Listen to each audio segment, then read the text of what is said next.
চন্দ্র। কিন্তু সবসময় নামের সাথে যে মানুষের মিল থাকে এমন নয়। সেই জন্যই সুবল চন্দ্র ছিলেন দুর্বল এবং সুশীল চন্দ্র মোটেই শান্ত ছিলেন না। ছেলেটি পাড়া শুদ্ধ লোককে একেবারে অস্থির করে তুলত। সেই জন্য বাবা মাঝে মধ্যেই শাসন করতে উদ্যত হতেন। কিন্তু তার পায়ে ছিল বাত, আর ছেলেটি ছিল হরিণের মতন চঞ্চল। সে দৌড়াতো, তাই কিল চর চাপড় সবসময় ঠিক জায়গায় পড়তো না। কিন্তু সুশীল চন্দ্র দৈবাত যেদিন ধরা পড়তেন সেদিন তারা রক্ষে থাকতো না। চন্দ্র ভাই, তোমার ছেলে সুশীল চন্দ্রের যন্ত্রণায় যে অস্থির হয়ে যায়। কেন, কি হয়েছে? আবার কি করলো সে? আরে আমার গাছ থেকে আম পাড়তে খাচ্ছে ছিটছে, আর আবার আচারের শিশু দেখে আচার চুরি করে খাচ্ছে, শিশি ভাঙছে। এর একটা বিহিত কিন্তু চাই চাই চাই চাই। আসুক আজকে, আসুক, চালিয়ে পুড়িয়ে মারলো। আসুক আজকে, আসুক, আজই ওর শেষ দিন। আসুক আজকে, আসুক। কোথায় ছিলিস?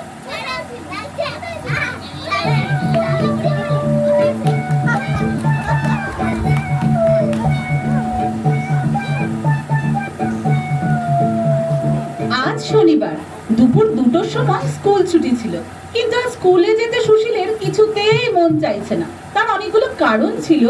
একে তো আজ স্কুলে ভূগোলের পরীক্ষা, তার উপর আবার পাড়ার বসেদের বাড়ি আজ সন্ধ্যে বাজি পোড়ানো হবে। সকাল থেকে সেখানে ধুমধাম চলছে। সুশীলের ইচ্ছে সেখানেই আজ দিনটা কাটায়। অনেক ভেবে শেষকালে স্কুল যাবার সময় বিছানায় গিয়ে শুয়ে পড়ল। কি রে, বিছানায় শুয়ে আছিস যে? আজ স্কুল যাবি না? আমার পেট কামড়াচ্ছে, আজ আমি স্কুল যেতে পারবো না। রোশো, একে আর জব্দ করতে হবে। পেট কামড়াচ্ছে তবে আর তোর কোথাও গিয়ে কাজ নেই। বসেদের বাড়ি আজ বাজি দেখতে হরিকে একলাই পাঠিয়ে দেব।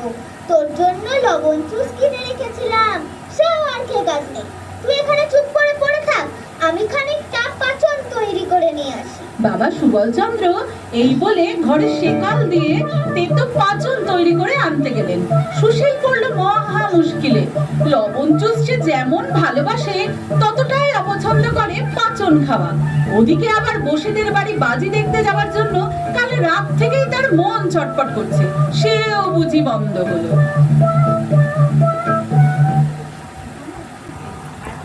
আমার পেট কামড়ানো একেবারে ছেড়ে গেছে, আজ আমি স্কুল যাব।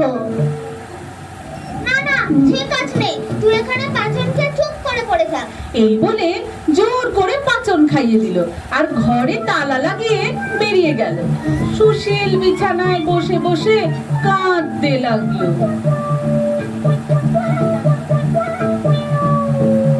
আহা, কালই যদি আমার বাবার মতন বয়স হয়, আমি যা খুশি তাই করতে পারি, আমায় কেউ আটকাবে না। আমার বাবা আমার বড় বেশি আদর দিয়েছে বলেই তো আমার ভালোভাবে পড়াশোনাটা হয়নি। আহা, আমি যদি আবার সেই ছেলেবেলা ফিরে পেতাম, তবে সময় নষ্ট না করে কেবল পড়াশোনাই করে নিতাম। সব শুনে ইচ্ছে ঠাকুরন বললেন, আচ্ছা ভালো, কিছুদিন এদের ইচ্ছে পূরণ করা যাক।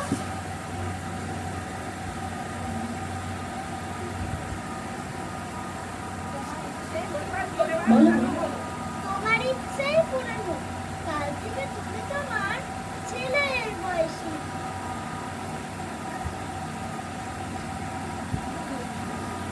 কাল থেকে তুমি তোমার বাপের বয়সী হবে। শুনেই দুজনেই ভারী খুশি হয়ে গেল।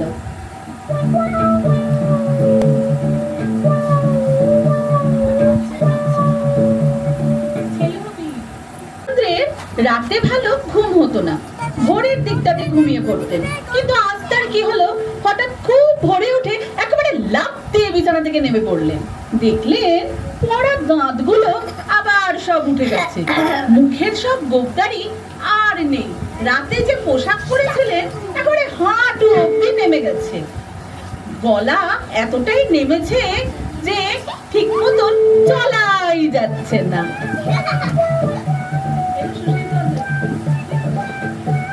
এদিকে সুশীল চন্দ্র অন্যদিন খুব ভোরে উঠে চারিদিকে দৌড়াত্ম করে বেড়ায়, কিন্তু আজ তার ঘুমই ভাঙে না।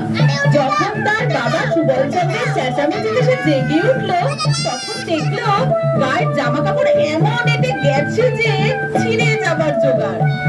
গোপদারিতে অর্ধেক মুখ দেখাই যাচ্ছে না, মাথা ভর্তি কালো চুল কাঁচা পাকা চুলে পরিণত হয়েছে। আজ সকালে সুশীল চন্দ্র বিছানা ছেড়ে উঠতেই চায় না, অনেকবার তোড়ে দিয়ে উচ্চ স্বরে হাই তুললো, অনেকবার এপাশ ওপাশ করলো। শেষকালে বাবা সুবল চন্দ্রের গোলমালে ভারী বিরক্ত হয়ে উঠে পড়লেন। চালিয়া খায়। দুজনের মনের ইচ্ছে পূর্ণ হলো বটে, কিন্তু ভারী মুশকিল বেঁধে গেল। আগেই বলেছি সুশীল চন্দ্র মনে করতো যে সে যদি তার বাবার মতো বড় আর স্বাধীন হয়, তবে যেমন ইচ্ছা গাছে চড়ে, জলে ঝাঁপ দিয়ে কাঁচা আম খেয়ে পাখির বাচ্চা পেরে দেশময় ঘুরে বেড়াতে পারবে। যখন ইচ্ছা সকালে উঠে তার গাছে চড়তে ইচ্ছে হলে সে উঠতে পারবে। তবে পানা পুকুরটা দেখে তার আজ মনে হলো এতে ঝাঁপ দিলে কাঁপুনি দিয়ে জ্বর আসবে। চুপচাপ করে দাওয়ায় একটা মাদুর পেতে বসে বসে ভাবতে লাগলো। একবার মনে হলো খেলাধুলা একেবারেই ছেড়ে দিলে ভালো হয় না, একবার চেষ্টা করেই দেখা যাক বলেই একটা আমড়া গাছে লাফিয়ে ওঠার চেষ্টা করলো। কাল যে গাছে কাঠবিড়ালির মতো তরতর করে চড়তে পারতো, আজ বুড়ো শরীর নিয়ে কিছুতেই তা সম্ভব হলো না। ডাল ভেঙে বুড়ো সুশীল চন্দ্র ডক করে মাটিতে পড়লেন। লোকজন সেদিকে তাকিয়ে হাসতে হাসতে চলে গেল। সুশীল চন্দ্র ভারী লজ্জা পেল, মাদুরের ওপর এসে বসলো এবং অস্থির হয়ে চাকরকে বললেন, এক টাকার লবণ জুস কিনে নিয়ে আয় তো। লবণ জুসের প্রতি সুশীল চন্দ্রের ছিল বড় লোভ। মনে করত যখন বাবার মতন টাকা হবে তখন কেবল পকেট ভরে লবণ জুস কিনবে আর খাবে। কিন্তু আজ সেই লবণ জুস দন্তহীন বুড়ো দাঁতে কিছুতেই ভালো লাগলো না। এইগুলো আমার ছেলে মানুষ বাবাকে খাইয়ে দেবে। না থাক, বেশি লবণ জুস খেলে তার আবার অসুখ হবে।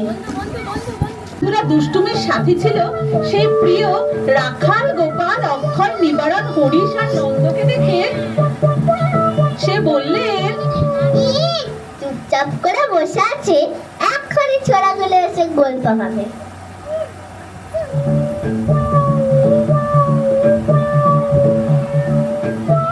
আগেই বলেছি বাবা সুবল চন্দ্র প্রতিদিন ভাবতেন যে যখন ছোট ছিলেন তখন দুষ্টুমি করে সময় নষ্ট করেছেন।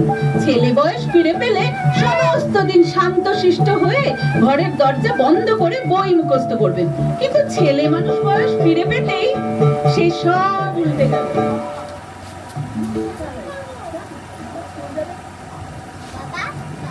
মাইকে, বাবা বাবা স্কুল যাবে না?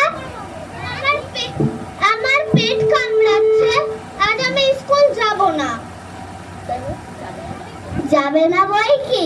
আমার এই স্কুল যাওয়ার সময় ঢের পেট ব্যথা হতো, আমিও সব জানি। এই বলে এক প্রকার জোর করে সুশীল চন্দ্র তার বাবা সুবল চন্দ্রকে স্কুলে পাঠাতো।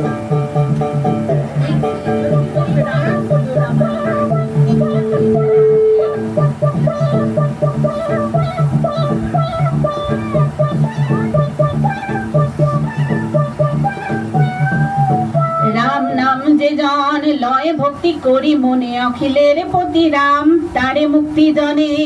রাম নাম করি নাম লয় মুক্ত বনে, অখিলের প্রতি রাম তারে। বাবা বাবা এখানে চুপ করে অঙ্ক করতে বসো। এখন আমার অঙ্ক করতে ভাল লাগছে না, আমি খেলতে যাব। একদমই না, তুমি যদি এক্ষুনি না অঙ্ক করতে বসো তুমি এক্ষুনি গোল পাকাবে। রাম নাম লয় মন ভক্তি ভরি মনে, অখিলের প্রতি রাম তারে মুক্তি দানে।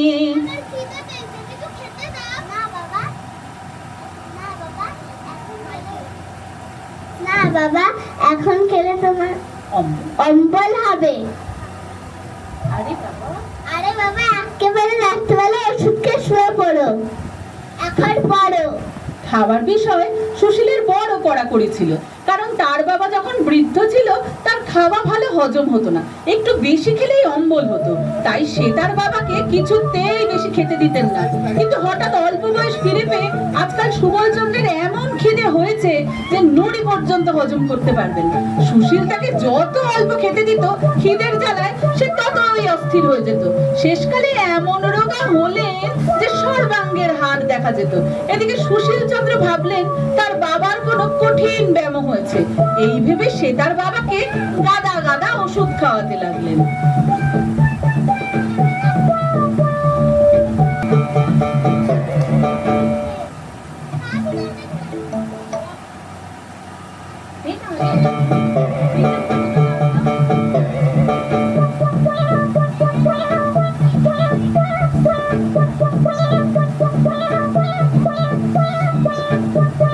আরে এইভাবে ছিল না, ওইভাবে চালো। যা যা বেশি জ্যাঠামি, যা যা খেলগে যা, বেশি জ্যাঠামি দেখাতে আসতে হবে না।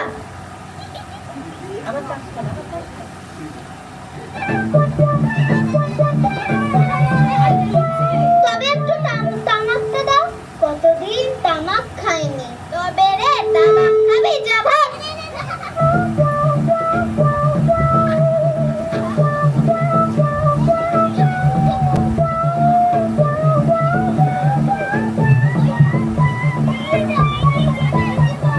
ওরে নাপিত, কদিন আমার কামাতে আসিসনি কেন?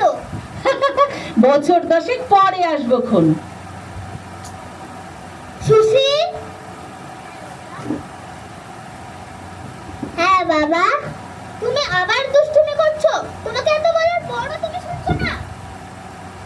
বাবা, পড়াশোনা করে তোমার এই বুদ্ধি হয়েছে? এক রাত্রি ছেলে হয় বুড়ো মানুষের গায়ে হাত তোলা। তখন সুবল একান্ত মনে প্রার্থনা করতে লাগলো, আহা, আমি যদি আমার ছেলে সুশীলের মতো ছোট হতাম আর স্বাধীন হতাম, তবে বাঁচতাম, বড় হতাম। হে দেবতা, আমাকে আমার বাবার মতন আমায় ছোট করে দাও। আমার বাবা যেমনি দুষ্টুমি আরম্ভ করেছে, তাকে আর আমি সামলাতে পারি না।